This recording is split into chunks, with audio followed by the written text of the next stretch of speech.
बात वही है ना कि सोसाइटी में फ़र्क है। अमेरिकन सोसाइटी या वेस्टर्न सोसाइटी में कई दफ़ा इफ़ नॉट प्राउड लेकिन खुल के बताया जाता है।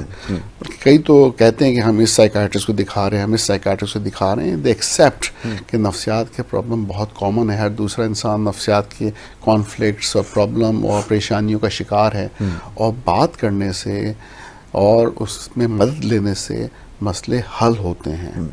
उसको दबाने से, छुपाने से, आंखें बंद कर लेने से मसले ठीक नहीं होते। और यही हमारा अलमिया है हमारी सोसाइटी का कि लोग ये सोचते हैं कि अगर हम ये चीज़ें अवॉइड करेंगे, हम कोई और रास्ता अपना लेंगे, हम दम और पीर फ़कीर और इस तरफ चले जाएंगे तो शायद ये मसले ठीक हो जाएं। और यहाँ पे कॉम्प्लिकेशंस बढ़ते हैं कि एक्चुअल जो नफ्सियात के मसले हैं जिनका ताल्लुक दिमाग से हैं, उनका विदाउट डाउट न्यूरोकेमिकल इम्बैलेंस से ताल्लुक होता है कई दफ़ा।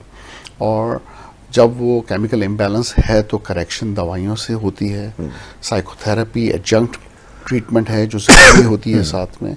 और ये कॉम्बिनेशन है जो कि मरीज़ को बेहतरी की तरफ ला सकता है। तो आई थिंक एजुकेशन अवेयरनेस के बगैर हम ये मसले को डील नहीं कर सकेंगे।